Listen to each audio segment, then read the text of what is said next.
जैसे कि ये हमने कॉन्ट्रैक्टर बैकल पढ़ा दिया, इसमें न्यूक्लियस के बारे में पढ़ा दी, समझा दिया। सही है। मार्फोलॉजी, इसमें साइज शेप के बारे में समझा दिया, पेलिकल्स के बारे में समझा दिया, और सीलिया के बारे में समझा दिया कुछ, ओल ग्रुप्स और साइटोप्रोट के बारे में हम पढ़ चुके हैं। इंटरनल में साइटोप्लाज्म, एक्टोप्लाज्म के बारे में पढ़ चुके हैं। टाइकोसिस्ट के बारे में पढ़ सकते हैं। एंडोप्लाज्म के बारे में पढ़ चुके हैं। न्यूक्लियाई के बारे में पढ़ चुके हैं। ठीक है। कॉन्ट्रैक्टाइल वैक्यूल के बारे में पढ़ चुके हैं। और अब पढ़ते हैं फूड वैक्यूल के बारे में। फूड वैक्यूल क्या कितनी होती हैं? इसमें न्यूमरस होती हैं, बहुत सारी होती हैं। जैसे जैसे साइटोफैरेंस से फूड वैक्यूल बनती चली जाती हैं, और नौ ये पूरे एंडोप्लाज्म में सर्कुलेट करनी शुरू कर देती हैं। नॉन कॉन्ट्रैक्टाइल होती हैं, इनमें कॉन्ट्रैक्शन नहीं होता है, और इनको गैस्ट्रियोल भी कहते हैं। क्या कहते हैं इसे? गैस्ट्रियोल। फूड वैक्यूल को गैस्ट्रियोल भी कहते हैं। इनका साइज और शेप, इनके अंदर जो फूड पार्टिकल्स है उनकी क्वालिटी पर निर्भर करता है कि इनका कैसा साइज होगा और कैसा इनका शेप होगा। ठीक है। और ये जब एंडोप्लाज्म में सर्कुलेट करती हैं तब इसे हम साइटोप्लाज्मिक स्टीमिंग कहते हैं। ठीक है, या साइक्लोसिस कहते हैं। इसके बाद आता है, अब देख लीजिए, चित्र में देख लीजिए। अब यहाँ देखते हैं सीलिया। ये न्यूमरस होते हैं, स्मॉल होते हैं, छोटे होते हैं, और हेयर लाइक प्रोजेक्शन इसमें होता है, और हेयर लाइक होते हैं, और इसमें मैट्रिक्स पाया जाता है। फील्ड रहते हैं, ये मैट्रिक्स से फील्ड रहते हैं, मैट्रिक्स इसमें पाया जाता है। लॉन्गिट्यूडनल रो के रूप में या कर रहते हैं, पूरी बॉडी पे लॉन्गिट्यूडनल रो बनाते हैं। और इस क्रिया को, इस पोजीशन को हम होलोट्राइकस कहते हैं।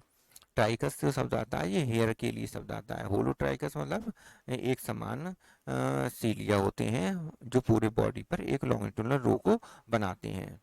ठीक है। सीलिया हैज आउटर प्लाज्म। सीलिया में बाहर की तरफ प्रोटोप्लाज्मिक शीट पाई जाती है या प्लाज्मा मेम्ब्रेन पाई जाती है। नौ डबल लॉन्गिट्यूडनल फाइबर्स इसमें पेरिफेरल रीजन पर पाए जाते हैं, और दो सेंटर लॉन्गिट्यूडनल फाइबर इसके सेंटर में पाए जाते हैं। प्रत्येक सीलियम जो है वो बेसल ग्रेन्यूल्स या काइनेटोसोम से एराइज करते हैं, काइनेटोसोम से बनते हैं। काइनेटोसोम एक ट्यूब लाइक स्ट्रक्चर होता है। बेसल ग्रेन्यूल्स या काइनेटोसोम में नो डबल पेरिफेरल फाइबर पाया जाता है। तो नो डबल पेरिफेरल फाइबर कहाँ है? देखो, ये हमारा काइनेटोसोम है, इसमें नौ डबल पेरिफेरल फाइबर पाया जाता है, लेकिन सेंट्रल फाइबर इसमें, फाइब्रिल्स इसमें नहीं पाए जाते हैं। अब देखो इसका डायग्राम देख ले कि इसमें क्या होता है कि बाहर की तरफ दो, ये जैसे कि ये दिखाई दे रहा है, ये डबल डबल हैं। एक ये है और एक ये है, ये डबल डबल डबल इसमें पेरिफेरल फाइब्रिल्स। और जो सेंटर में होते हैं, सेंटर में सेंट्रल फाइबर्स होते हैं, ये दो होते हैं, ये दोनों अलग अलग होते हैं। सेंट्रल फाइबर्स होते हैं, और एंड और एक मेम्ब्रेन द्वारा ये घिरे रहते हैं। ठीक है। आउटर फाइबर्स, बाहर वाले आउटर फाइबर्स कहलाते हैं या पेरिफेरल फाइबर्स कहलाते हैं। और ये आपस में, आउटर फाइबर्स जो है आपस में एक दूसरे से जुड़े रहते हैं, कनेक्टेड रहते हैं। Connection between the outer double fibres के बीच में जो कनेक्शन होता है, इनके द्वारा ये एक दूसरे से जुड़े रहते हैं। जो दो फाइबर्स होते हैं, पेरिफेरल फाइबर, जो दो फाइबर होते हैं, इसमें एक को हम सब फाइबर ए कहते हैं, दूसरे को सब फाइबर बी कहते हैं।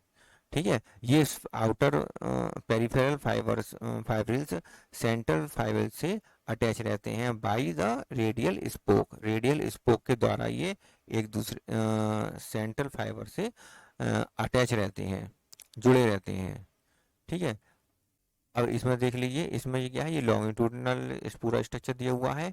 इसमें टिप से लेकर बेस तक प्लाज्मा मेम्ब्रेन होती है। इस प्लाज्मा मेम्ब्रेन को हम क्या बताते हैं, क्या लिखा था हमने? प्लाज्मा मेम्ब्रेन या प्रोटोप्लाज्मिक शीथ होती है। इसको प्लाज्मा मेम्ब्रेन या प्रोटोप्लाज्मिक शीथ कहते हैं, जो कि ये दिखाई गई है यहाँ पर, प्लाज्मा मेम्ब्रेन या प्रोटोप्लाज्मिक शीथ। सही है। और बीच में जो दो फाइबर होते हैं उन्हें सेंट्रल फाइबर्स कहते हैं, सेंट्रल फाइबर कहते हैं। और बाहर की तरफ जो जो रो दिखाई दे रही है ये ना आउटर फाइबर्स कहती हैं। ठीक है, इनकी संख्या 9 होती है। तो बाहर की तरफ जो है वो आउटर फाइबर हैं और सेंटर में दो जो हैं वो दो सेंट्रल फाइबर हैं, लेकिन ये केवल सीलिया में होती है। और नीचे बेसल ग्रेन्यूल्स, जहाँ से ये बेसल ग्रेन्यूल से ये सीलिया निकले रहते हैं, उन बेसल ग्रेन्यूल्स में बेसल प्लेट पाई जाती है। बेसल प्लेट के नीचे basal plasma membrane basal body होती है, और बेसल बॉडी में केवल पेरिफेरल फाइबर्स पाए जाते हैं, सेंट्रल फाइबर नहीं पाए जाते हैं, जैसे कि ये डायग्राम में हम यहाँ पर देख रहे हैं। केवल सेंट्रल फाइबर इसमें नहीं होते हैं, केवल पेरिफेरल 9 फाइबर्स होते हैं। ठीक है, अगर हम बेसल बॉडी का डायग्राम बनाएंगे तो बेसल बॉडी का डायग्राम इस तरह से बनेगा। इसमें पेरिफेरल फाइबर्स फाइबर्स तो हैं, पेरिफेरल फाइबर्स तो हैं, लेकिन इसमें सेंट्रल फाइबर्स नहीं है। तो हम इसमें पढ़ लेते हैं क्या लिखा हुआ है इसमें कि सीलिया है outer protoplasmic sheath plasma membrane, 9 double longitudinal fibres in peripheral region. कहाँ पर होते हैं ये? पेरिफेरल रीजन में होते हैं। और 2 सेंट्रल लॉन्गिट्यूडनल फाइबर्स होते हैं। Each cilium arise from the basal granule, basal granule से एराइज होते हैं, जिसे हम काइनेटोसोम कहते हैं। बेसल ग्रेन्यूल से ये एराई होते हैं, जिसे हम काइनेटोसोम कहते हैं। काइनेटोसोम काइनेटोसोम इज ट्यूब लाइक स्ट्रक्चर। काइनेटोसोम क्या होता है? एक ट्यूब लाइक स्ट्रक्चर होता है। बेसल ग्रेन्यूल या काइनेटोसोम में केवल 9 डबल पेरिफेरल फाइबर होती हैं, केवल 9 डबल पेरिफेरल फाइबर होते हैं। और दो सेंट्रल फाइबर्स जो हैं, 2 सेंट्रल फाइबर्स एब्सेंट होते हैं, नहीं पाए जाते हैं बेसल ग्रेन्यूल में या काइनेटोसोम में। ठीक है, तो इस प्रकार हमने क्या समझा कि ये साइट इसके बाद आता है हमारा पेलिकल के बारे में थोड़ा समझ लेते हैं, बारे में कुछ रह गया। अब देखते हैं पेलिकल। पेलिकल है डबल मेम्ब्रेन। तो पेलिकल जो है वो उसमें डबल मेम्ब्रेन होती हैं। एक बाहरी मेम्ब्रेन होती है आउटर मेम्ब्रेन, इसे ये सिलिया के साथ कंटिन्यू करती है, अर्थात सिलिया की सबसे लेयर बाहरी लेयर को बनाती है। और इनर लेयर इनर मेम्ब्रेन जो होती है पेलिकल की, ये एक्टोप्लाज्म के साथ कंटिन्यू करती है।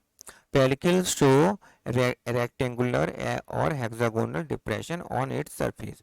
अर्थात क्या है, इसकी पेलिकल की सरफेस पर हेक्सागोनल डिप्रेशंस पाए जाते हैं या रेक्टेंगुलर डिप्रेशंस पाए जाते हैं। इन डिप्रेशंस में hexagonal depressions correspond to regular series of cavity. इनके इन जो हेक्सागोनल डिस्प्रेशन होते हैं, इनमें कैविटी होती है, इस कैविटी को एल्वुलाई कहते हैं। एल्वुलाई की बाहरी लेयर को आउटर एल्वुलर मेम्ब्रेन कहते हैं और अंदर वाली लेयर को इनर एल्वुलर मेम्ब्रेन कहते हैं।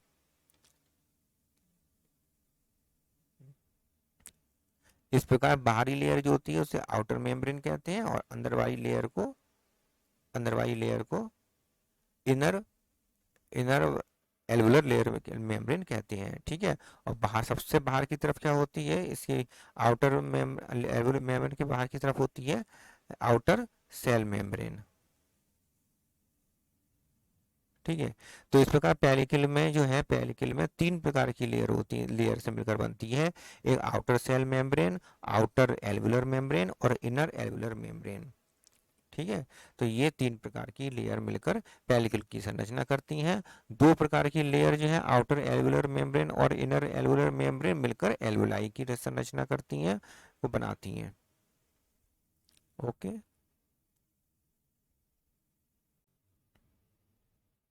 जैसे कि ये अब डायग्राम में हम आपको दिखा रहे हैं। अब यहाँ डायग्राम में देखिए कि ये बाहर की तरफ प्लाज्मा मेम्ब्रेन, बाहर की तरफ प्लाज्मा मेम्ब्रेन है, उसके अंदर की तरफ आउटर आउटर मेम्ब्रेन है। एल्वुलाई के बाहर ये एल्वुलाई है, एल्वुलाई के बाहर आउटर मेम्ब्रेन है, अंदर की तरफ इनर मेम्ब्रेन है। तो आउटर मेम्ब्रेन, इनर मेम्ब्रेन और प्लाज्मा मेम्ब्रेन, ये तीनों मिलकर बनाती हैं पेलिकल। ठीक है, ये तीनों मिलकर क्या बनाती हैं? ये पेलिकल बनाती हैं।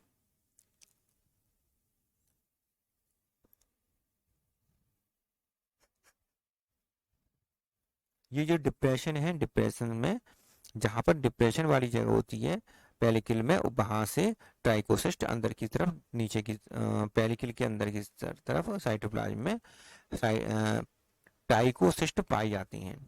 ठीक है, ट्राइकोसिस्ट पाए जाते हैं। जहाँ पर एल्बुलाई है उस स्थान पर सीलिया होते हैं, और ये सीलिया अंदर की तरफ बेसल ग्रेन्यूल से लगे होते हैं या काइनेटोसोम से लगे होते हैं। काइनेटोसोम से कुछ स्ट्रक्चर निकला होता है जिन्हें काइनेटोडेस्मा कहते हैं। ये काइनेटोडेस्मा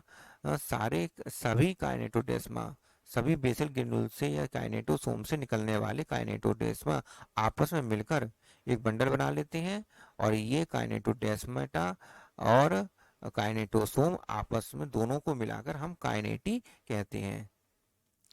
अब हम समझ लेते हैं इंफ्रासिलरी सिस्टम, और ये काइनेटी इंफ्रासिलरी सिस्टम बनाता है। काइनेट इंफ्रासिलरी सिस्टम में क्या होता है कि जस्ट बिलो द पेलिकुलर एल्वुलाई, ये पेलिकुलर एल्वुलाई के जस्ट नीचे पाया जाता है, और इट कंसिस्ट साइड काइनेटोसोम्स या काइनेटोडेस्मा। ये काइनेटोसोम और काइनेटोडेस्मा को मिलाकर तब बनता है, और काइनेटोसोम से सीलिया एराई होते हैं, और इसके नीचे से काइनेटोसोम से डेलिकेटेड साइटोप्लाज्मिक फाइब्रिल्स बनते हैं। ये साइटोप्लाज्मिक फाइब्रिल्स काइनेटोडेस्मा कहलाते हैं। ठीक है, तो काइनेटोडेस्मा कहलाते हैं। जैसे कि हम यहाँ पे चित्र में बना दे रहे हैं, एक फिर भी रफली बना दे रहे हैं। जैसे कि मान लीजिए ये हैं फाइब्रिल्स हैं, और इस फाइब्रिल्स के नीचे से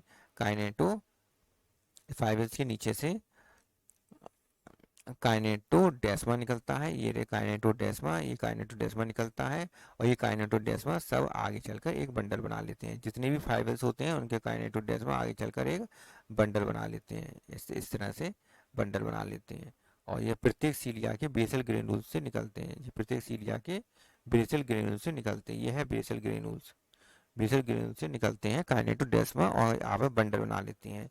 अब काइनेटोडेस्मा और काइनेटोसोम आपस में मिलकर हम इसे काइनेटी कहते हैं। तो longitudinal row of the kinetosomes with their kinetodesmata के साथ काइनेटोसोम्स जो है वो आपस में मिलकर ये लॉन्गिट्यूडनल यूनिट बना लेते हैं, जिसे हम काइनेटी कहते हैं। काइनेटिया जो है वो पेलिकल के नीचे कॉर्टेक्स में पाया जाता है।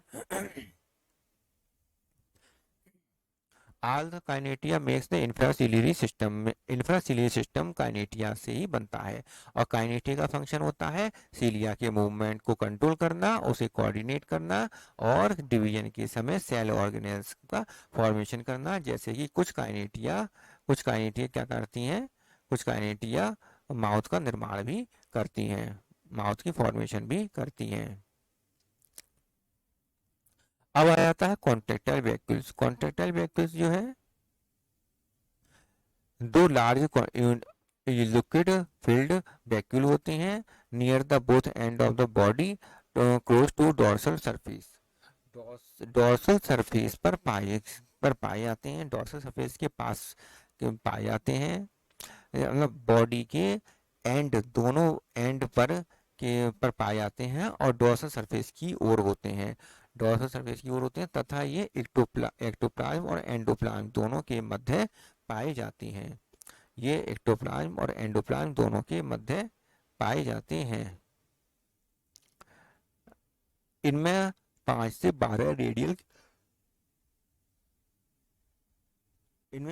12 रेडियल कैनाल होती हैं। प्रत्येक रेडियल कैनाल में टर्मिनल पार्ट, एम्पुला और इजेक्टर कैनाल होती है। एम्पुला लार्ज पार्ट होता है, और इजेक्टर कैनाल छोटा पार्ट होता है, जो सेंट्रल वैक्यूल कॉन्ट्रेक्टाइल वैक्यूल में खुलता है। जैसे कि हमने इसे वाटर फ्रॉम द प्रोटोप्लाज्म से लिया जाता है, रेडियल कैनाल में डाल दिया जाता है, उसके बाद सेंट्रल वैक्यूल में डाल जाता है, उसके बाद आउटर साइड में डाल दिया जाता है। जैसे कि इसमें दिखाया गया है रेडियल कैनाल का स्ट्रक्चर। रेडियल कैनाल में क्या है कि सबसे बाहर की तरफ टर्मिनल पार्ट होता है। यहाँ टर्मिनल पार्ट से वाटर को एब्जॉर्ब किया जाता है। इसके बाद ये एम्पुला होता है, जो कि मध्य भाग होता है और लार्ज भाग होता है। इसके अंदर और पास जाएंगे और आगे जाएंगे तो इजेक्टर कैनाल होती है। इजेक्टर कैनाल शॉर्ट आर्म होती है, और इसके बाद फिर ये कॉन्ट्रेक्टाइल वैक्यूल में जाकर खुल जाती है। जब वाटर कोई एब्जॉर्ब कर लिया जाता है टर्मिनल पार्ट से तो ये एम्पुला में इकट्ठा हो जाता है। एम्पुला से ये कॉन्ट्रैक्टाइल वैक्यूल में पहुंचा दिया जाता है। इस प्रकार इसका फंक्शन, रेडियल कैनाल का फंक्शन होता है। इस डायग्राम में देखिए कि वाटर और नाइट्रोजन वेस्ट और CO2, वाटर, नाइट्रोजन वेस्ट और CO2 ये जो हैं नेफिडियल ट्यूबुल से एकत्र किए जाते हैं। नेफिडियल ट्यूबुल्स जो हैं वो एंडोप्लाज्म रेटिकुल से लगे रहते हैं। नेफिडियल ट्यूबुल से ही वाटर, नाइट्रोजन वेस्ट और CO2 एकत्र किए जाते हैं और ये इनको एकत्र करके फीडर कैनाल में डाल दिया जाता है। फीडर कैनाल से ये रेडियल कैनाल में आ जाती है, रेडियल कैनाल के टर्मिनल पार्ट में आ जाती हैं, फिर ये एम्पुला में इकट्ठा हो जाता है आकर, और ये इजेक्टर कैनाल दिखाई गई है यहाँ पर। और एसेसरी वैक्यूल को हम क्या कहते हैं?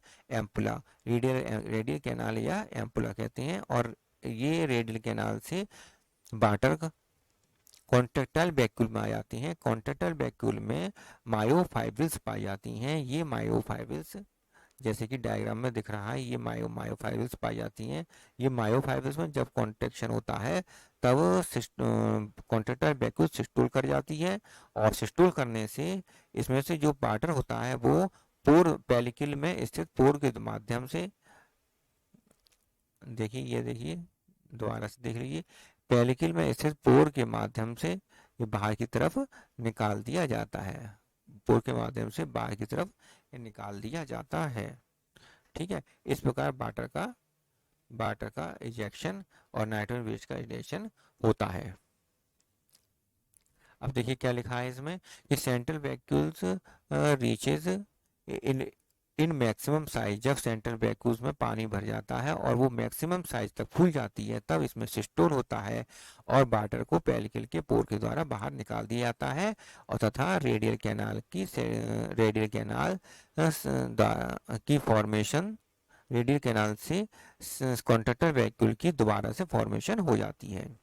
कॉन्ट्रैक्टाइल वैक्यूल जो पोस्टीरियर एंड पर होता है वो रैपिडली कॉन्ट्रैक्ट करता है, तेजी से कॉन्ट्रैक्ट करता है, क्योंकि ये साइटोफेरेंक्स के पास होता है और साइटोफेरेंक्स से अधिक वाटर आने की वजह से वाटर को तेजी से ये बाहर निकालता है, इसीलिए ये तेजी से कॉन्ट्रैक्ट करता है।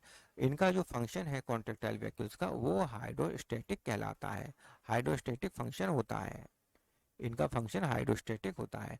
वाटर एक्सक्रीशन का जो पथ है वो वाटर का नाइट्रोजन वेस्ट और CO2 जो नेफिडियल ट्यूब्यूल से फीडर कैनाल में जाती हैं, फीडर कैनाल से रेडियल कैनाल में जाती हैं जिसे एसेसरी कैनाल भी कहते हैं, और रेडियल कैनाल में सबसे पहले टर्मिनल में, उसके बाद एम्पुला में, उसके बाद इजेक्टर कैनाल में जाती हैं।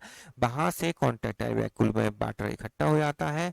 कॉन्ट्रैक्टाइल वैक्यूल में स्थित मायोफाइब्रिल्स कॉन्ट्रैक्ट करती हैं जिससे कि कॉन्ट्रैक्टाइल वैक्यूल में सिस्टोल हो जाता है। सिस्टोल जब होता है, ये कॉन्ट्रैक्ट करती हैं या सिस्टोल की क्रिया होती है, तब वाटर पेलिकल में स्थित पोर के द्वारा बाहर की तरफ इजेक्ट कर दिया जाता है।